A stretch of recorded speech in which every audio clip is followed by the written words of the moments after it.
मंगलम भगवान वीरो मंगलम गौतमो गणी मंगलम कुंद कुंदार्यो जैन धर्मोस्तु मंगलम सर्वमंगल मांगल्यम सर्वकल्याणकारकम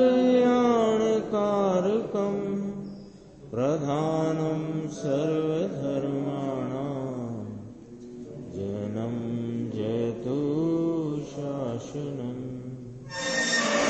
मैं नमो तीर्थनायक को, नमो ओंकार वाणी को, नमो कुंद प्रभु को जिन्होंने ओंकार धारण की। अहो उपकार जिनवर का, कुंद का दिव्य वाणी का, जिन कुंद ध्वनि दाता उन कहान स्वामी का। नमि ऊण जिनम वीरम अनंत वर्णान दंसन सहावम भोक्ष्यामि नियम सारम केवली शुद्ध केवली मणिदम। श्री नियम सार जी परमागम ग्रंथ है। इसके 9वें नंबर की गाथा की अपनी स्वाध्याय चल रही है। इसमें पूज्य गुरुदेव श्री के व्याख्या के अंतर्गत एक चर्चा कल आई थी, वहीं से अपन थोड़ी सी बात संक्षेप में करके फिर इस विषय में आगे चलते हैं। 158 नंबर पेज है। इसमें एक चर्चा थी बीच में कि यह आत्मा एक सेकंड के असंख्यवें भाग में वर्तमान में ध्रुव, तो ध्रुव जो वस्तु, ये एक एक देखें सब कोमा लगे हैं, जरा देखना ध्यान से, फिर अपन उस विषय पे आएंगे जो अपन कल भी विचार किया था और उस पर थोड़ा सा विचार और आज अपना चले।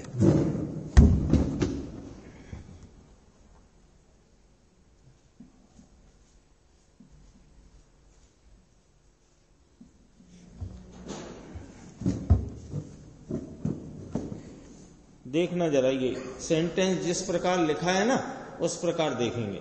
यह आत्मा एक सेकंड के असंख्यवें भाग में वर्तमान में ध्रुव।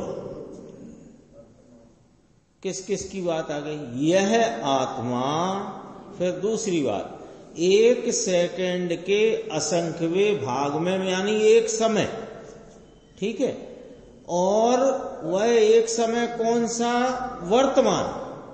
और उस वर्तमान में ध्रुव रूप जो है ये आत्मा है ना। अब अपन यहां से देखो, आत्मा किसे कहना? आत्मा द्रव्य है ना। ये अपने तत्वार्थ की व्याख्या चलती है गाथा क्रमांक 9 में। तो तत्वार्थ कहे माने यहां आचार्य परमात्मा ने 6 द्रव्य कहे। तो 6 द्रव्य में जीवो पुग्गल काया आकाश धर्म अधर्म काल यूं कहे। तो पहला क्या कहा कि जीव कहा, और उसकी चल रही है व्याख्या। तो जीव कौन है? कि जीव द्रव्य है। और द्रव्य कैसा होता है? कि द्रव्य सत स्वरूप होता है। सत स्वरूप होता है यानी सत्ता रूप होता है। जगत का कोई पदार्थ हो वह सत्ता रूप होता है, ठीक है ना। तो प्रत्येक द्रव्य की सत्ता है। तो यह आत्मा एक द्रव्य है जो सत स्वरूप है। तो हमको क्या समझना है कि इसकी सत्ता किस प्रकार है, ये समझना पड़ेगा। क्योंकि है ना, ये है तो सतरूप है ना, तो इसकी सत्ता का क्या स्वरूप है? तो यह आत्मा, ये यहां तक पढ़ा ना अपन, यह आत्मा एक समय में वर्तमान में ध्रुव, ये ध्रुव जो वस्तु, इसकी सत्ता का क्या स्वरूप है कि प्रमाण स्वरूप यह वस्तु ऐसी तीनों काल सदा काल एक रूप स्वरूप ध्रुव रहने वाली वर्तमान पर्याय सहित की जो है, ये इसकी सत्ता प्रमाण स्वरूप है। दोबारा से कहते हैं, यह आत्मा सत स्वरूप है, तो इसकी सत्ता प्रमाण माने क्या होता है? प्रमाण कोई जबरदस्ती की बात है कि नहीं। प्रमाण माने प्रमेय होने वाला भाव, यानी जो ज्ञान में जानने में आए उसका समग्र रूप, उसका नाम प्रमाण। ये प्रमाता जो जानने में आता है वो प्रमेय, और वो जो जानने में जिस प्रकार आया वो प्रमाण। ठीक है, तो यह आत्मा प्रमाण स्वरूप है। प्रमाण माने ये आत्मा कैसी है, इसकी सत्ता कैसी है? कि सत्ता ऐसी है कि यह अविनाशी, अनुत्पन्न अविनाशी, सदा काल एक रूप रहने वाला ध्रुव पदार्थ, वह अपने वर्तमान परिणाम सहित जो है वह प्रमाण का द्रव्य है। ये दृष्टि का नहीं, उसकी बात बाद में आएगी, पहले प्रमाण की बात करते। तो प्रमाण में ये हुआ। अब कोई यो माने, किसी को ऐसी शल्य होए, किसी को ऐसी कोई आशंका हो अथवा कोई भ्रांति हो कि ये तीन काल में रहने वाली वस्तु है ना। वस्तु तो सदा काल ध्रुव रूप रहती है ना, तो सदा काल ध्रुव रूप रहती है, तो ये त्रिकाल रही। तो त्रिकाल रही है तो इसमें तीन काल की पर्याय समा गई हैं, ऐसा नहीं है, ऐसा नहीं है। इतना पॉइंट पकड़ना है अपने को, मूल बात। क्योंकि तीन काल की पर्यायों सहित नहीं होता है प्रमाण का द्रव्य अथवा प्रमाण स्वरूप सत्ता। तीन काल की पर्याय मिलाकर नहीं होता है, क्योंकि तीन काल की पर्याय होती ही नहीं। पर्याय एक होती है वर्तमान। जो पर्याय बीत गई वो असत है, और जो पर्याय अभी उत्पन्न हुई नहीं वे असत हैं। तो असत और सत मिलाकर सत्ता होगी क्या? तो कोई यो कहे कि भूतकाल की पर्याय विद्यमान हैं वस्तु में, तो कैसे विद्यमान मान लें? वे तो असत हैं, तो क्या असत और सत मिलाकर सत्ता होगी? सत्ता तो मात्र अपना सदैव रहने वाला, ऐसे त्रिकाली कहते हैं ना, तो तीन काल की पर्याय घुस जाती हैं। हम त्रिकाली कह ही नहीं रहे, हम तो यूं कहते हैं यह आत्मा अनुत्पन्न अविनाशी सदा काल एक रूप ध्रुव रहने वाला पदार्थ है, जो अपने इस सदा काल रहे हुए रूप से एक एक समय की वर्तमान पर्याय से परिणमित व्यक्त अवस्था में अवस्थावान होता है। तो ये जो वर्तमान पर्याय सहित का द्रव्य है ये सत है, और वो वर्तमान पर्याय एक समय का सत है।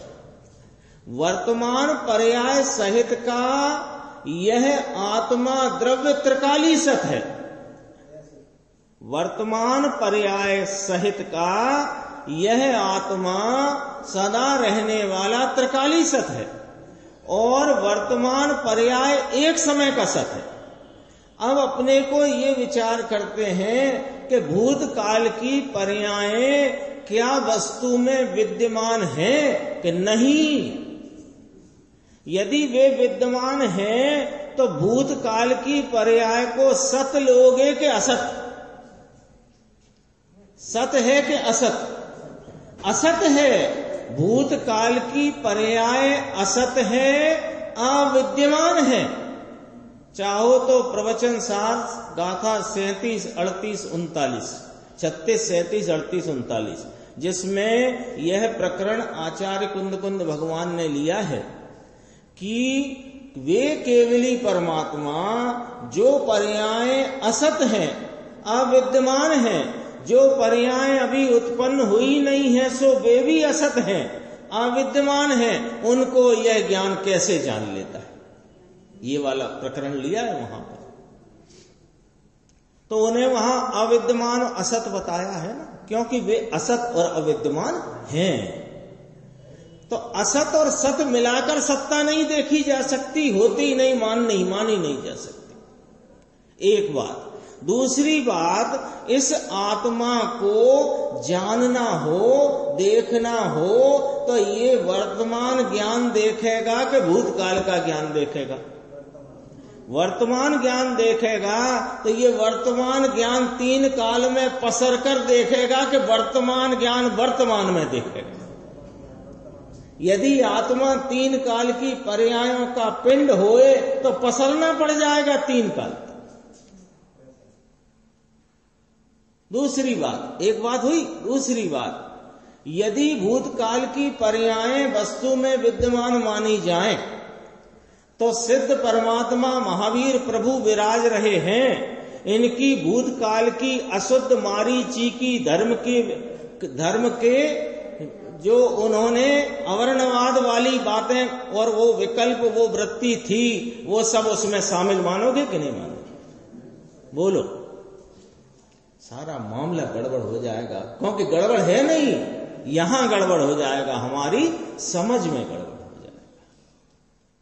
इसलिए प्रमाण स्वरूप आत्मा कितना कि यह आत्मा अविनाशी, अनुत्पन्न, सदा काल एक रूप रहने वाला ध्रुव पदार्थ जो है, यह ध्रुव पदार्थ अपने वर्तमान परिणाम सहित इतना तो है प्रमाण, और इसमें वर्तमान परिणाम जो कि बदलने वाले स्वरूप का होने से उसको बाद कर दो, उसको बाद कर दो, हटा दो, तो क्या रह गया कि वह रह गया एक रूप, अपना त्रिकाल, एक रूपता से विद्यमान जो पदार्थ है वो दृष्टि का विषय।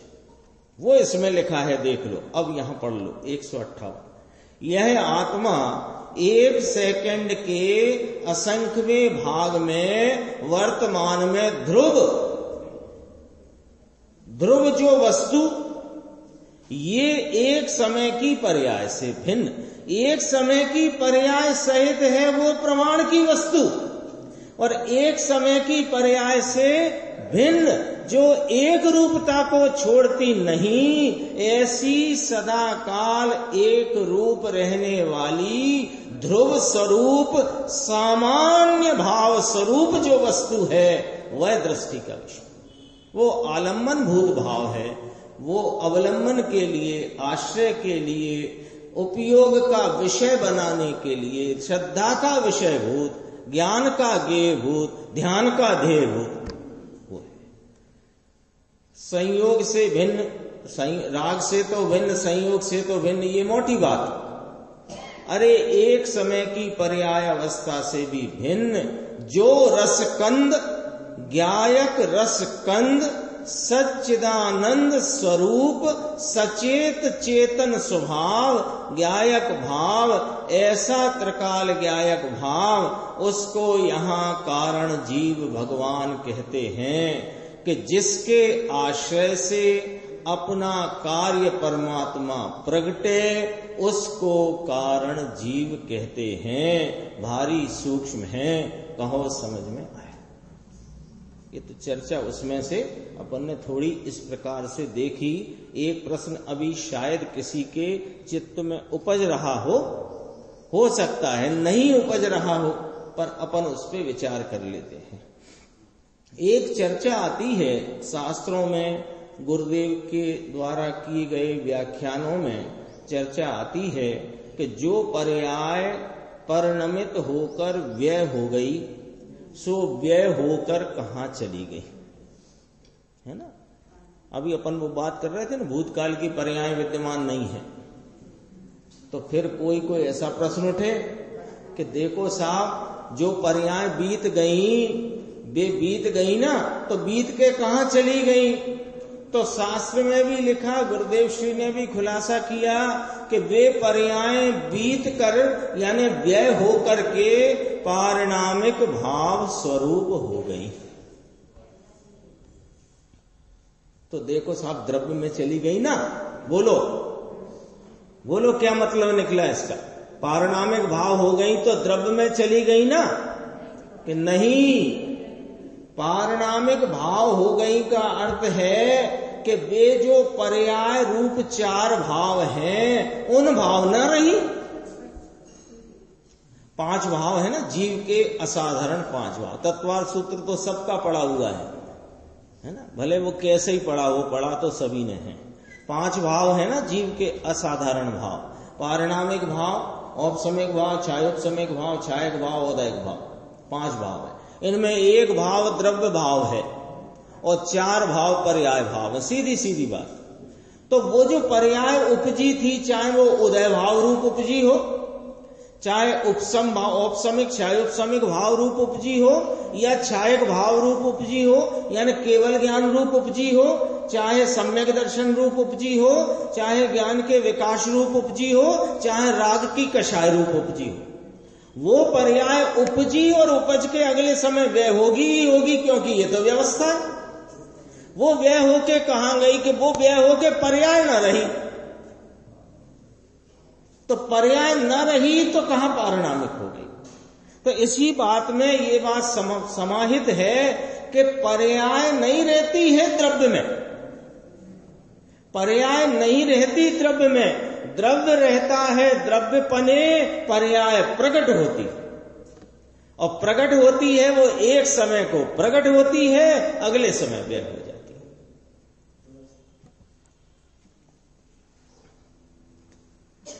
है। ऐसी ही बात है ये, देखो सीधी सी। अब अपन अपना विषय इसमें आगे चलते हैं। 159 पेज पर शुद्ध सद्भूत व्यवहार से केवल ज्ञान आदि शुद्ध गुणों का आधार होने के कारण, मिल गया ना 159 में, बीच में है देखो, ये अपना चल रहा था विषय टीका में से। शुद्ध सद्भूत व्यवहार से केवल ज्ञान आदि शुद्ध गुणों का आधार होने से, होने के कारण कार्य शुद्ध जीव है। तो ये अपन थोड़ा याद कर लेते हैं कि द्रव्य प्राण धारण करने के कारण व्यवहार से जो जीव कहा, वो संयोग अपेक्षा से, संसार पर्याय की अपेक्षा से वह असद्भूत व्यवहार नय का कथन है ना। तो वो बात हो गई। फिर निश्चय नय का कथन क्या निकला कि अपना ज्ञान दर्शन आनंद भाव प्राण धारण करने के कारण ये जीव है। अब उसके बाद वाला जो अपना चार्ट आया वह सद्भूत व्यवहार नय के संदर्भ से आया। तो सद्भूत व्यवहार नय में 2 बातें करी, शुद्ध सद्भूत व्यवहार नय, अशुद्ध सद्भूत व्यवहार नय और शुद्ध निश्चय नय। तो शुद्ध सद्भूत व्यवहार नय से केवल ज्ञान आदि शुद्ध गुण, यानी केवल ज्ञान, केवल दर्शन, केवल सुख, केवल वीर्य आदि ये जो पर्यायों की शुद्धता रूप प्रकटता है, इसका आधार ये कार्य शुद्ध जीव है। कार्य क्यों कहा कि वो परिणाम केवल ज्ञान, केवल दर्शन, केवल सुख, केवल वीर्य का जो परिणाम है, उसका उस रूप परिणमा होने से वह कार्य शुद्ध जीव है। कार्य पर्याय इसका आधार है ना। ये कौन? वो जीव। केवल ज्ञान आदि शुद्ध गुणों का आधार होने के कारण कार्य शुद्ध जीव है। देखो नीचे नोट, फुटनोट है ना, अपन ने पढ़ा भी था। प्रत्येक जीव प्रत्येक आत्मा देह में विराजमान आत्मा है, वह शक्ति अपेक्षा से शुद्ध है, अर्थात सहज ज्ञानादिक सहित है। क्या कहते हैं? देह में विराजमान प्रत्येक यह आत्मा चैतन्य प्रभु है, ये शक्ति अपेक्षा से सत ज्ञानादि सहित है। कौन? ये त्रिकाली। त्रिकाली कहकर तीन काल नहीं बताते हैं, त्रिकाली कहकर ये सदैव रहने वाला है ये बताते हैं।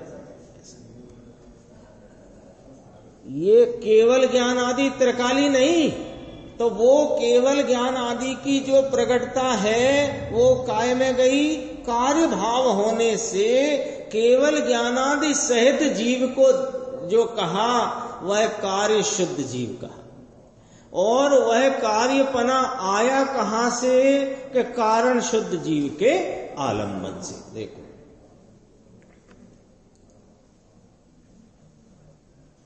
शक्ति अपेक्षा से शुद्ध है, अर्थात सहज ज्ञानादिक सहित है। ये हो गया था, नीचे था।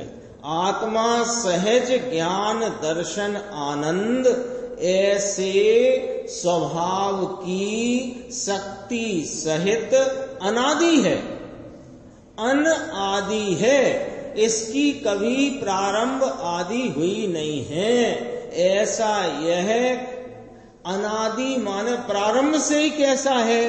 कि स्वभाव की शक्ति सहित है। इसलिए प्रत्येक जीव कारण शुद्ध जीव है, ये शक्ति रूप बात है। और कार्य शुद्ध जीव कहा वो शक्ति की व्यक्ति रूप भाव है, वो व्यक्ति की बात है। व्यक्ति माने प्रकटता। 10 प्राण से जीता है, ये तो जड़ मिट्टी है, इसमें क्या आया? ये तो जड़ है। और अशुद्ध भाव प्राण, अशुद्ध भाव प्राण नाम योग्यता, ये भी जीव नहीं, ये भी जीव नहीं। थोड़ी बारीक करी ना बात, आगे आकर के देखो। आगे देखते हैं अपन इसी विषय को थोड़ा सा।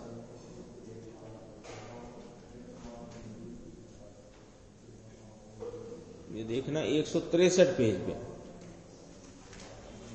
अभी अपने सामने दो बात आ गई ना, कार्य शुद्ध जीव और कारण शुद्ध जीव। चर्चा तो अपनी टीका के स्वाध्याय के समय पे हो ही गई थी। मुख्य बात जो गुरुदेव ने ली वो अपन लेते चलते हैं। देखो, इसमें एक प्रश्न है ना, सेठी की बोलने की पद्धति की बात है, उसके बाद जो बोल्ड अक्षर है, ऐसा होने से देखो नीचे फुटनोट में कि शक्ति रूप शुद्धता वाले जीव को, शक्ति रूप शुद्धता वाले जीव को कारण शुद्ध जीव कहा जाता है।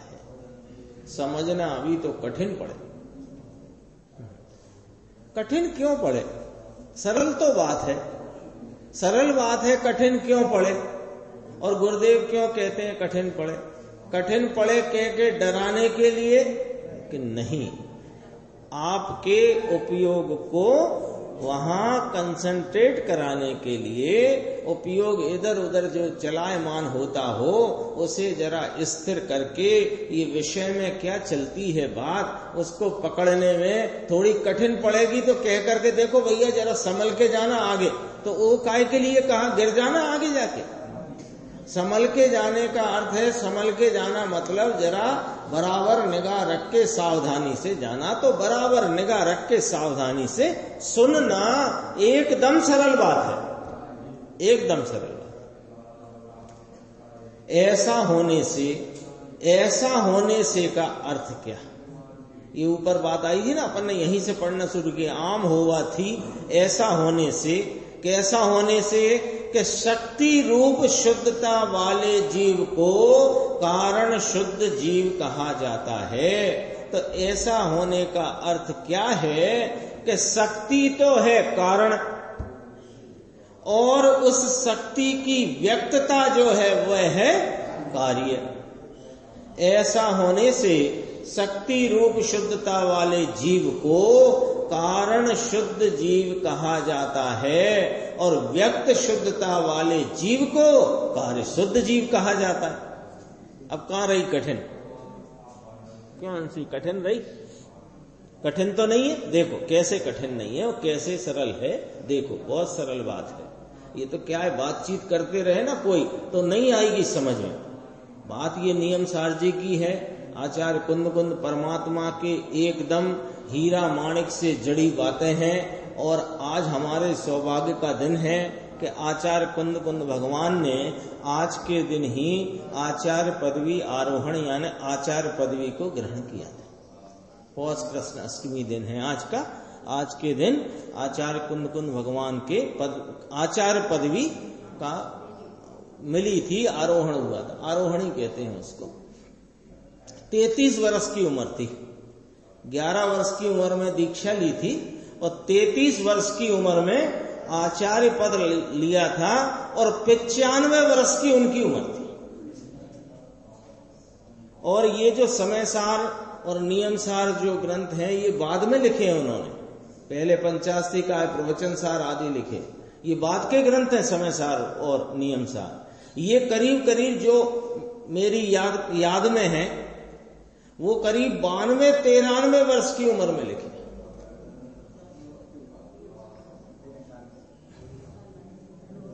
वो बातें हैं ये, वो बातें हैं। देखो सरल कैसे है, कार्य शुद्ध जीव और कारण शुद्ध जीव। एकदम सरल बात है कि जिसमें से कार्य प्रकट होए उसको कारण कहना और जो कार्य प्रकट होए उसको कार्य कहना। इसमें तो क्या कठिनता है? शक्कर है ना, तो शक्कर कारण है और मिठास कार्य है। सीधी बात है कि नहीं? नमक कारण है और वह खारास कार्य है। आत्मा सुख शांति और आनंद का कारण है और सुख शांति आनंद कार्य है। तो सुख शांति आनंद को शास्त्र में क्या कहते हैं? केवल ज्ञान, केवल दर्शन, केवल सुख, केवल वीर। तो ये कार्य शुद्ध जीव हुआ। और इसका कारण कौन है? वजनाराज संगनन, 4 घाती अघाती कर्मों का अभाव, ये कारण है कि नाना ये काय को कारण होगा? कार्य जहां हुआ है कारण वहां है। कार्य किसमें हुआ? घाती कर्मों में केवल ज्ञान आया तो वे कैसे कारण हुए? इस शरीर में वजनाराज संगनन है तो इसको कारण कैसे कह दे? क्योंकि कार्य केवल ज्ञान का शरीर को आया कि आत्मा को आया? तो कारणपना आत्मा में रहेगा कि शरीर में रहेगा कि अन्य कहीं रहेगा? तो आत्मा में रहेगा तो आत्मा में शक्ति है सो आया है कार्य, कि बिना शक्ति में से आया है कार्य? शक्ति है सो आया है तो शक्ति को कारण जीव कहा और वो जो व्यक्ति को कार्य जीव कहा। हो गई कि नहीं सरल बात? सौरभ भाई कठिन तो नहीं रही ना? कारण में से कार्य आता है, जिसमें से कार्य आता है उसका नाम कारण और जो कार्य आता है उसका नाम कार्य। तो शक्ति का नाम कारण और व्यक्ति का नाम कार्य। देखो कारण शुद्ध जीव, शक्ति रूप शुद्धता वाले जीव को कारण शुद्ध जीव कहा जाता है और व्यक्त शुद्धता वाले जीव को कार्य शुद्ध जीव कहा जाता है। अब तो सरल पक्की बात। चलो कार्य शुद्ध शब्द लिया ना, कार्य जीव के बजाय कार्य शुद्ध लिया और कारण शुद्ध और कार्य शुद्ध। वो अशुद्ध कार्य को हम कारण का कार्य नहीं कहते। यहां तो कार्य भी शुद्ध कारण भी शुद्ध। उल्टा बोलो, कारण शुद्ध सो कार्य शुद्ध। कार्य शुद्ध ने कारण शुद्धता की सिद्धि करी, लेकिन कार्य शुद्ध आया कारण शुद्ध में से है। ये क्या बात हुई? ये बात हुई कि अरिहंत भगवान विराजते हैं, सीमंदर परमात्मा अरिहंत अवस्था में विराजते हैं। उनके उस कार्य को देखकर हमको ये शुद्धि हुई कि मैं ऐसा कारण रूप भाव हूं। क्यों? कि सीमंदर भगवान ने ये कार्य काय में से किया कि अपने आत्मा रूपी कारण में से किया, तो ऐसे आत्मा रूपी कारण मैं भी तो हूं। तो कार्य शुद्ध भाव ने कारण शुद्ध भाव की पहचान कराई। क्या पहचान कराई? कि जैसा कारण शुद्ध है ऐसा ही कार्य शुद्ध होता है। ये कहा देखो, कार्य जीव के करते, कार्य जीव कर्ता माने कार्य जीव के तुलना में कार्य शुद्ध कही बात, कारण शुद्ध, ये कार्य शुद्ध समझ में आया। भारी सूक्ष्म ऐसा, सूक्ष्म तो है। सूक्ष्म क्या है? सूक्ष्म क्यों है? कि सूक्ष्म इसलिए है कि इधर उधर की बातें नहीं है, बिल्कुल इधर उधर की बात नहीं है, मुद्दे की बात है। लकीर पकड़ो, चले चलो, बिल्कुल पक्के में समझ में आई। गुरुदेव कहते हैं, ऊना पानी पीवा एमा क्या आबू ना हतु आव्यू। गरम पानी पीना, पानी उबाल के पीना, ठंडा करके पीना, उबला पीना, ये सब बातें आई नहीं महाराज इसमें। और कारण की भी बात कह दी और कार्य की भी बात कह दी, बात पूरी कर दी। कारण भी पूरा बता दिया और कार्य भी पूरा बता दिया, और गर्म पानी पीने की बात ही नहीं करी। बोलो साहब, आपने कहा ही नहीं, पानी की मर्यादा नहीं बताई, गर्म पानी छानने की विधि नहीं बताई, उसमें सौंफ डालने से उसकी मर्यादा बढ़ जाती है, कुछ नहीं बताई। और आपने कार्य ही सिद्ध कर दिया। अरे कार्य ऐसे ही सिद्ध होता है, ये सिद्ध कर दिया। पानी से नहीं होता है, पानी पीने से, गर्म और ठंडे से। आगे चलते हैं थोड़ा इसी में। ये थोड़ा सा गुरुदेव मुमुक्षु ने बड़े भक्ति भाव से कहा, दिगंबर में हैं हम, तो भी हमें कोई समझाने वाला नहीं था। हम इतना समझे थे, यही समझे थे, पानी पियो। तो वो सब गुरुदेव ने कहा, अपन नीचे पढ़ लेते हैं। यहां तो ऐसा कहा है कि कारण शुद्ध जीव जो है, त्रिकाली शक्ति आनंद आदि, उसमें से कार्य शुद्ध होता है। कार्य कहां से होता है? कि यहां से होता है कि कारण शुद्ध जो त्रिकाली शक्ति, त्रिकाली शक्ति माने सदा काल रहने वाली शक्ति, आनंद आदि, उसमें से कार्य शुद्ध होता है। वह मोक्ष मार्ग से कार्य शुद्ध होता है, और मोक्ष मार्ग जीव से होता है। अब ये पॉइंट थोड़ा सा पकड़ना है। दूसरे नंबर की गाथा नियम सार जी में बात कहां से प्रारंभ की थी कि क्या कहोगे साहब इस गाथा में? पहले नंबर की गाथा में आपने कहा, बोक्षामि नियम सारम केवली सुध केवली भणिदम। तो वो तो अच्छी बात है साहब, तो क्या कहोगे आप इसमें? तो दूसरे नंबर की गाथा में कहा, हम इसमें मोक्ष का उपाय और उसका फल ये कहेंगे। ये कहा था आपने, मोक्ष का उपाय कहने की बात कही थी, और आप यहां कारण शुद्ध जीव की बात लेके बैठ गए। कार्य शुद्ध तो वही है मोक्ष, कार्य शुद्ध तो मोक्ष है, और उसके उपाय की बात कहने की बात कही थी, और आपने कारण शुद्ध जीव की बात शुरू कर दी।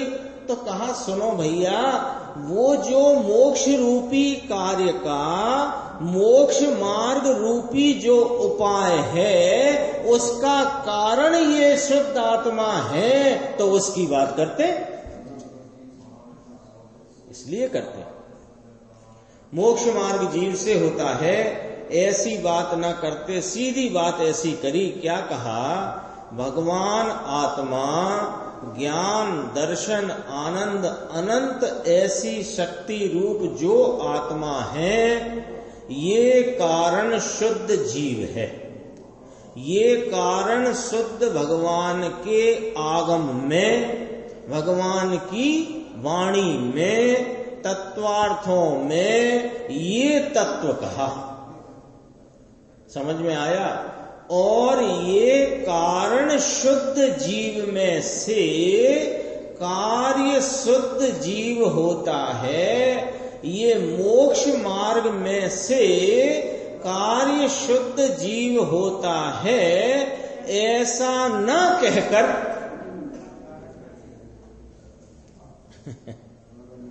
ऐसा ना कहकर सीधा कारण से कार्य मोक्ष होता है, ऐसा कहा है। समझ में आया क्या कहा? बात पकड़ में आ गई ना? थोड़ी सी और लेंगे चर्चा। बात पकड़ में आ गई ना कि यहां क्या कहना चाहे कि महाराज मोक्ष की प्राप्ति का उपाय या मार्ग, तो मोक्ष मार्ग बताओ, मोक्ष का उपाय बताओ, उससे मोक्ष होता है, ऐसा न कह करके आपने सीधा इस कारण भाव से कार्य की प्राप्ति होती है, ऐसा आपने कहा। लिखा ना, मोक्ष मार्ग में से कार्य शुद्ध जीव होता है, ऐसा न कहकर सीधा कारण तत्व, कारण भाव, त्रिकाल कारण परमात्मा, यह कारण शुद्ध जीव सदैव ऐसे का ऐसा रहा हुआ, इसमें से मोक्ष की प्राप्ति होती है, आपने ऐसा कहा। इसमें बहुत गंभीर भाव है, क्योंकि दुनिया तो ये कहेगी ना, मार्ग में चलकर मंजिल पर पहुंचा जाता है, तो आपने मार्ग की तो कोई बात ही नहीं करी, और कहा भी था दूसरे नंबर की गाथा में कि कहेंगे।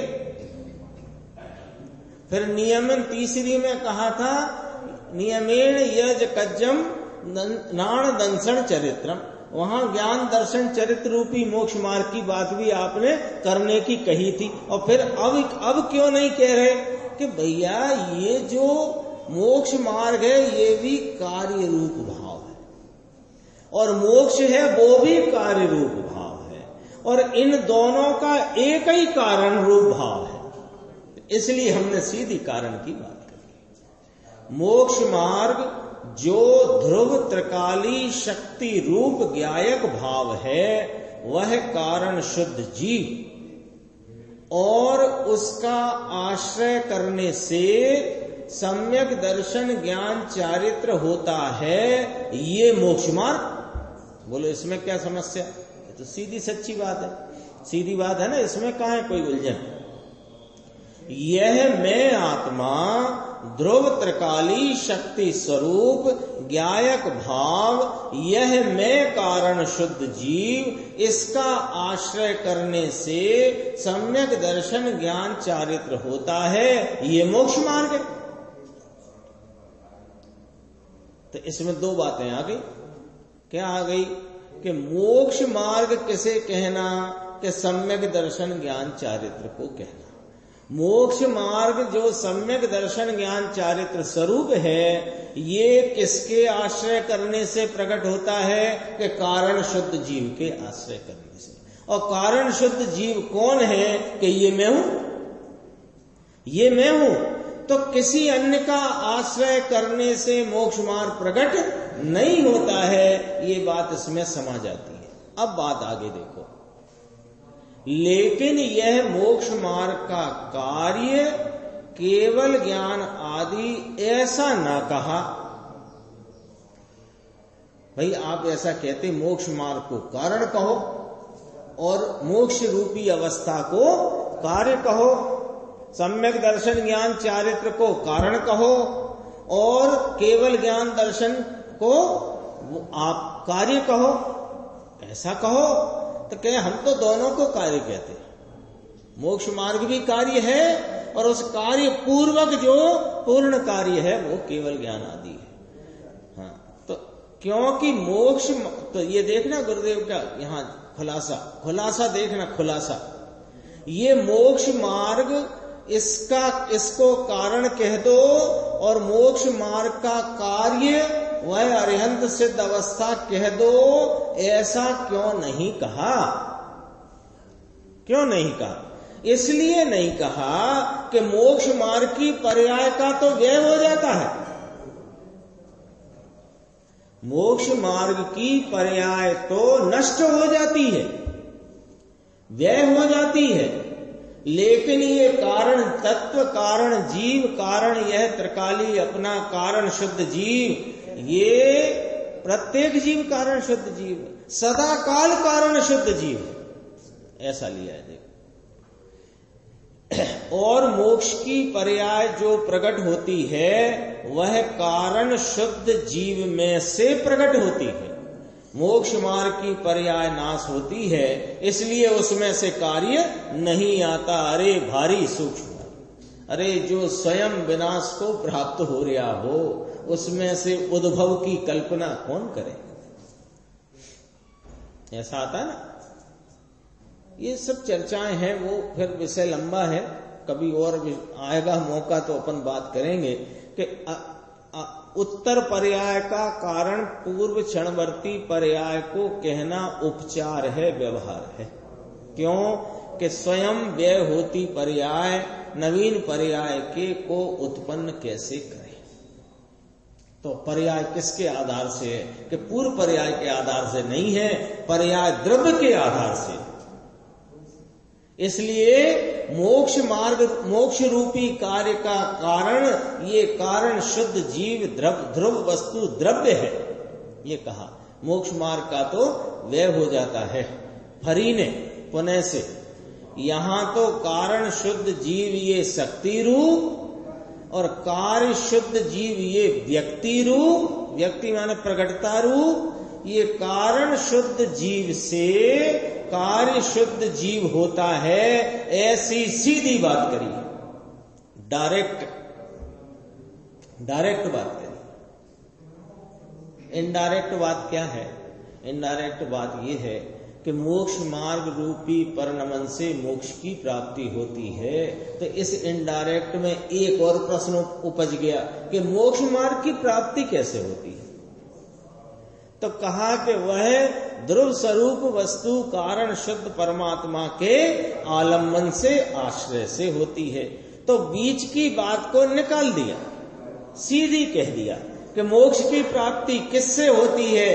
कि ये कारण परमात्मा से होती है। क्या शैली है इसमें? कारण शुद्ध जीव में से ऐसी सीधी बात करी है। ऐसा नहीं कहा कि कारण शुद्ध जीव में से पहले मोक्ष मार्ग प्रकटेगा, फिर मोक्ष मार्ग से कार्य शुद्ध जीव यानी कार्य शुद्धि होएगी। अरे मोक्ष मार्ग भी तो कारण शुद्ध जीव का आश्रय करने से उत्पन्न होता है। बोलो क्या समझ में आया? बोलो क्या समझ में आया? अरे यहां पर आज 6 जनवरी की स्वाध्याय में पौष कृष्ण अष्टमी को आचार्य कुंद भगवान के आचार्य पदवी आरोहण के दिवस पर यह बात समझ में आ गई कि कार्य शुद्धि रूपी भाव की प्राप्ति और उस कार्य शुद्धि के पूर्व उपजने वाले मोक्ष मार्ग रूपी भाव की प्राप्ति का कारण एकमात्र मैं ज्ञायक स्वरूप आत्मा ही हूँ। अन्य कोई देव गुरु शास्त्र जिनवाणी का श्रवण पठन चिंतन मनन मंथन कुछ नहीं। आज नक्की करना कि नहीं करना? एक दिन की स्वाध्याय में एक पॉइंट तो नक्की करना, याद कुछ मत करना। याद करने जाओगे तो उलझ जाओगे। और एक पॉइंट आपने नक्की किया तो उसके आजू बाजू का याद रह जाएगा, अपने आप रह जाएगा।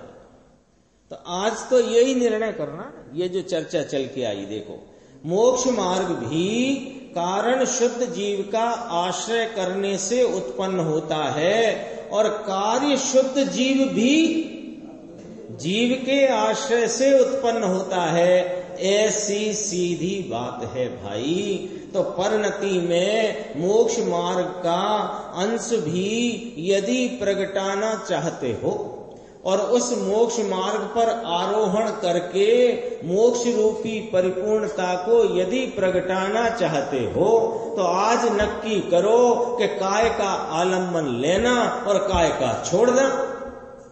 बोलो, एक कारण शुद्ध परमात्मा के आलंबन से ही मोक्ष मार्ग का अंश प्रकटता है, मोक्ष मार्ग की वृद्धि होती है और मोक्ष मार्ग पूर्वक परिपूर्ण मोक्ष की प्राप्ति होती है। तो उपाय ये एक है, प्रश्न किया मुमुक्षु ने, उपाय ये एक है, उपाय एक है। ये दूसरी बात करी, दूसरी बात माने यहां क्या शैली ली, डायरेक्ट शैली ली। यहां तो कार्य शुद्ध जीव जो कहा, ये मोक्ष मार्ग की पर्याय कारण और मोक्ष कार्य ऐसा नहीं कह करके, क्योंकि मोक्ष मार्ग की पर्याय जो है उसका अभाव होता है, तब मोक्ष होता है। अभाव होएगा ना तब मोक्ष होएगा। श्रेणी मानते ना महाराज मुनिराज, तो श्रेणी आरोहण करते हैं और पूर्णता की प्राप्ति करते हैं तो श्रेणी का भाव तो छूट जाता है ना, अभाव हो जाता है ना, तो उसका अभाव होता है तब मोक्ष होता है। तो भैया एक सीधी सच्ची लॉजिक से बात का विचार करो, हाँ करो ना करो, नक्की करो कि अभाव में से भाव कहां से आए, अभाव में से भाव कहां से आए। ऐसे थोड़े थोड़े शब्द में बहुत गंभीरता है, समझ में आया। इसमें अब आगे कुछ और चर्चा चलेगी, वो अपन आगे की स्वाध्याय